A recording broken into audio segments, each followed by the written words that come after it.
નમસ્કાર, good morning. સવારની શરૂઆત કરીએ ન્યૂઝપેપરની મુખ્ય હેડલાઇન સાથે. સૌથી પહેલા ગુજરાત સમાચાર.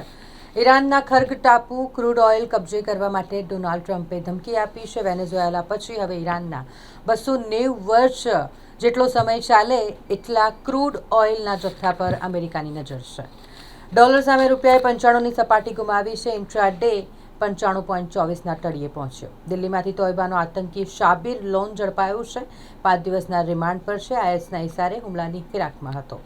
રાજસ્થાનમાં વર્ષે 3 વખત પાકે તેવી સદાબહાર કેરીનું ઉત્પાદન થયું. આ ઉદ્યોગ સાહસિકતાનું શ્રેષ્ઠ ઉદાહરણ આનંદ મહિન્દ્રા તેઓનું કહેવું છે. દેશમાં આવતીકાલથી ચીનની કંપનીઓના સીસીટીવીના વેચાણ પર પ્રતિબંધની તૈયારી છે.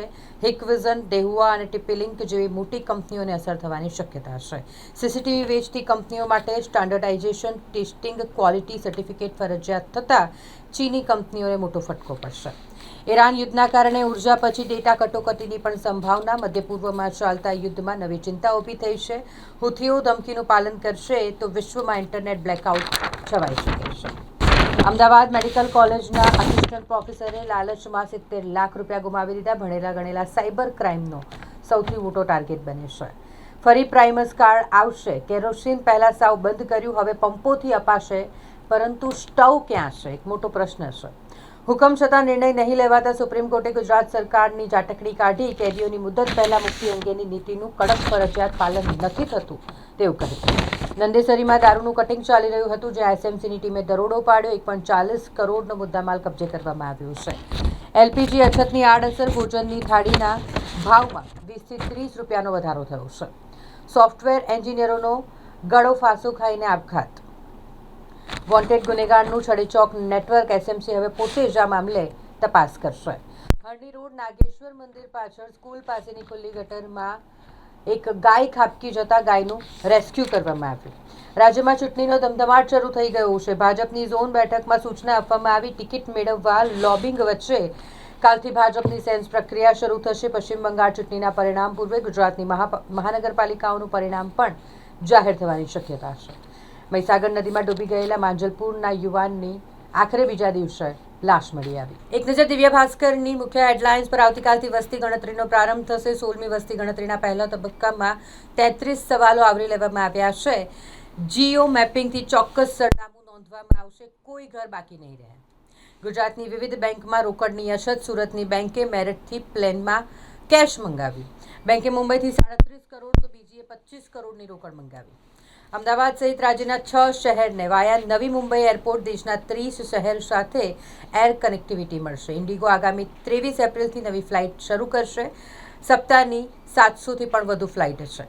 પ્રધાનમંત્રી નરેન્દ્ર મોદી આજે ગુજરાતમાં છે. 20,000 કરોડના પ્રોજેક્ટની ગુજરાતવાસીઓને ભેટ મળશે. નવા વાવ થરાદ જિલ્લામાં કેન્દ્ર રાજ્યના વિકાસના કાર્યોનું લોકાર્પણ કરવામાં આવશે.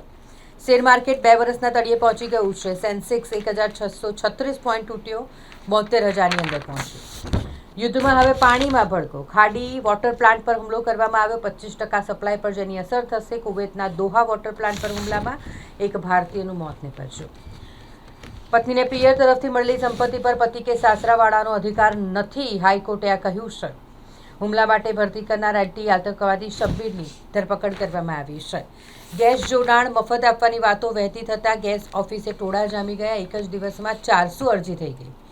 અકોટા બ્રિજ બંધ થઈ ગયો છે, એટલે ટ્રાફિક ટાળવા વૈકલ્પિક રૂટ પર 7 પોઈન્ટ બનાવવામાં આવ્યા છે. ટ્રાફિક મેનેજમેન્ટ માટે પોલીસ અને ટીઆરબીના 28 કર્મીઓ મુકાયા છે. સ્વામિનારાયણ મંદિર સામે ડિવાઈડરના વિકાસ માટે 15થી વધુ વૃક્ષ કાપી નાખવામાં આવ્યા છે. કારલીબાગ વિસ્તારમાં આ કામગીરી પાલિકા દ્વારા કરવામાં આવી છે.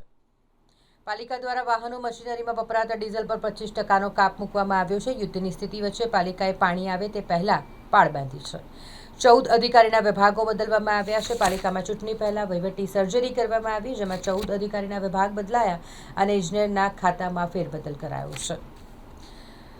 દેશ નક્સલ મુક્ત થયો. અમિત શાહનું આ નિવેદન. નક્સલવાદના સફાયાની ડેડલાઇનનો આજે અંતિમ દિવસ છે. 31 માર્ચ 2014 2026 છત્તીસગઢમાં જે વિસ્તારોમાંથી નક્સલીઓનો સફાયો કર્યો ત્યાં હવે જવાનો લેન્ડ માઇન્સ શોધી રહ્યા છે. એક નજર ગુજરાત મિત્રની મુખ્ય હેડલાઇન્સ પર. દેશમાં કમોસમી વરસાદ વરસ્યો, અલગ અલગ જગ્યા પર અને કરા પડ્યા છે. કાશ્મીર અને હિમાચલમાં સતત બીજા દિવસે હિમવર્ષા થઈ. દિલ્હી અને રાજસ્થાનમાં પણ હળવો વરસાદ નોંધાયો. મહારાષ્ટ્રના અનેક ભાગોમાં ભારે વરસાદ થયો. કરા વર્ષાને કારણે પુણે શહેર સફેદ રંગમાં રંગાઈ ગયું. ગુજરાત સહિત 21 રાજ્યોમાં ફરી એકવાર કેરોસીનનું વિતરણ શરૂ કરાયું છે. યુદ્ધને કારણે એલપીજી પુરવઠો ખોરવાતા કેરોસીન મુક્ત રાજ્યોમાં પણ 60 દિવસ માટે રાહત આપવામાં આવી છે.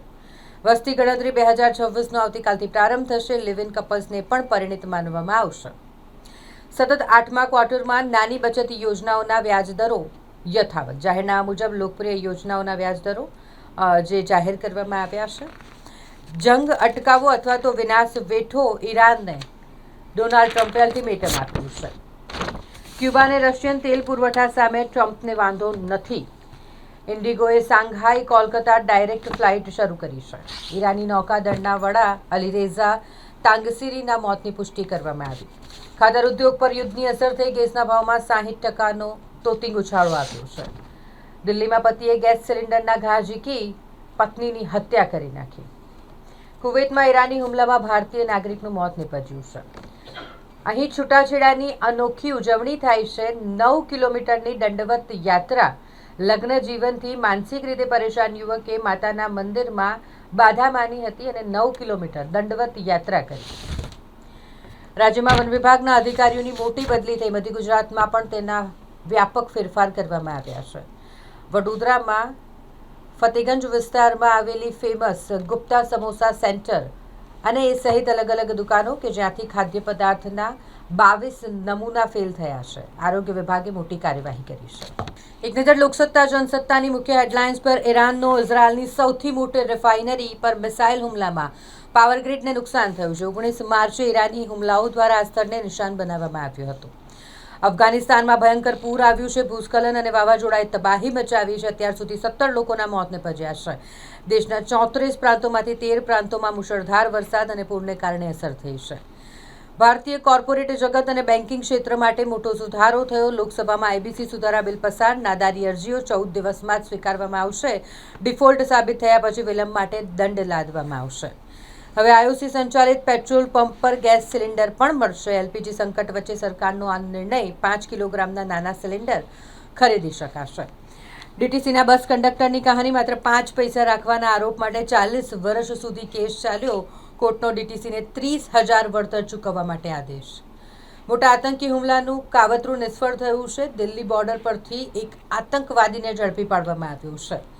સ્પેને ટ્રમ્પને મોટો ઝટકો આપ્યો છે. સ્પેને અમેરિકાના સૈન્ય વિમાનો માટે એરસ્પેસ બંધ કરી દીધી છે. રિફ્યુલિંગ ઓપરેશન્સ માટે પણ પ્રતિબંધ કર્યો છે.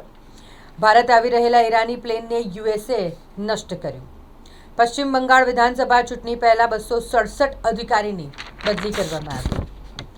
સત્ય વિજય ફરસાણ અને એ સહિતની ઘણી બધી દુકાનો કે જ્યાં આરોગ્ય વિભાગ દ્વારા તપાસ કરવામાં આવી હતી. પૃથક્કરણ માટે નમૂના લેવામાં આવ્યા હતા, જેમાંના 22 નમૂના સબ સ્ટાન્ડર્ડ જાહેર થયા છે. સુરક્ષા કવચ પ્રણાલીથી સજ્જ રેલવે એન્જિનને વેસ્ટર્ન રેલવેના જીએમ દ્વારા લીલી ઝંડી આપવામાં આવી. પ્રતાપનગર વિસ્તારમાં પાલિકાના ભ્રષ્ટાચારના ભૂવામાં પાલિકાનું જ રેતી ભરેલું ટ્રેક્ટર ફસાઈ ગયું. દિવાળીપુરામાં વૃદ્ધને 20 ફૂટ ડચડી કાર ડિવાઈડર પર ચડી ગઈ, જેનો વિડીયો વાયરલ થયો છે. એક નજર સંદેશની મુખ્ય હેડલાઇન્સ પર. દિલ્હી માનવીય મદદ લેવા આવનારા ઈરાનના વિમાન પર અમેરિકાએ હુમલો કર્યો. વિમાનને ભારે નુકસાન થયું છે. ઈરાનનો હાઇફા રિફાઇનરી પર મિસાઇલ હુમલો. ઈરાને તેના નૌકાદળના કમાન્ડર તંગસીરીના મોતની પુષ્ટિ કરી છે. હોર્મુઝની ખાડીમાં ભારતના 18 જહાજ અને 485 ક્રૂ મેમ્બર્સ હજી પણ બહાર નીકળવાની રાહ જુએ છે. 60થી વધુ ઉંમર તથા 3 વાર ચૂંટણી લડ્યા હશો તો ભારતીય જનતા પાર્ટી ટિકિટ નહીં આપે. જિલ્લા અને તાલુકા પંચાયતો અને નગરપાલિકાની ચૂંટણી લડવા ઈચ્છુક ઉમેદવારો માટે આ ક્રાઇટેરિયા ભારતીય જનતા પાર્ટીએ નક્કી કર્યો છે. જિલ્લામાં 1 અને 2 એપ્રિલ ભારતીય જનતા પાર્ટીના નિરીક્ષકો સેન્સ લેશે. જિલ્લા પંચાયત, તાલુકા પંચાયત અને નગરપાલિકાના ઉમેદવારો માટે ભાજપની ગતિવિધિ શરૂ થઈ ગઈ છે. રાજ્યમાં 12 સાયન્સની તમામ વિષયોની ઉત્તરવહીઓનું મૂલ્યાંકન કાર્ય પૂરું થયું છે. 1-2 દિવસમાં ધોરણ 10-12 કોમર્સનું પરીક્ષણ પણ પૂરું થઈ જશે. દેશ દુનિયાના જ્ઞાન વિજ્ઞાન વેદોમાંથી પ્રાપ્ત કરી શકાય. જગતગુરુ શંકરાચાર્યએ કહ્યું, ઋગ્વેદના સંહિતા પારાયણ સાથે 381 દિવસીય ચતુર્વેદ મહાનુષ્ઠાનમનો પ્રારંભ થયો છે. જિલ્લામાં કાળાબજારી કરનારા સામે કાયદેસરની કાર્યવાહી કરવામાં આવશે. જિલ્લા કલેક્ટરે આ કહ્યું છે. આવશ્યક ચીજવસ્તુઓ અને ઈંધણ મુદ્દે જિલ્લા સ્તરીય સમિતિની રચના કરવામાં આવી છે. એસએમસીએ નંદેસરી જીઆઈડીસી પાસે દરોડો પાડ્યો. 43 લાખના દારૂ સાથે 6 ને ઝડપી પાડ્યા છે. અહીં દારૂનું કટિંગ ચાલી રહ્યું હતું. સ્થાનિક પોલીસની આબરૂના લીરા ઉડ્યા. દંપતી વચ્ચે નજીવી બાબતે ઝઘડો થયો અને સગીરાએ આપઘાત કરી લીધો. 1.5 વર્ષ પહેલા જ યુગલ ભાગીને વડોદરા આવ્યું હતું અને લગ્ન કર્યા હતા. સમા વિસ્તારમાં રહેતા સોફ્ટવેર એન્જિનિયર કે જેણે જીવન ટૂંકાવી લીધું. 5 વર્ષથી યુવક વડોદરામાં રહેવા માટે આવ્યો હતો. અગમ્ય કારણસર તેણે આત્મહત્યા કરી લીધી છે. સેન્સેક્સની વાત કરીએ તો ફરી એક વખત 1635 આંક તૂટ્યું છે. સેન્સેક્સ અને 72,000થી અંદર છે. નિફ્ટી 448 આંક તૂટ્યું અને 22,350થી નીચે સરકી ગયું છે. 2025-26માં સેન્સેક્સમાં 7.6% અને નિફ્ટીમાં 5.3% ઘટાડો થયો હતો. અત્યારે છેલ્લા 2 વર્ષના તળિયે પહોંચ્યું છે શેર બજાર.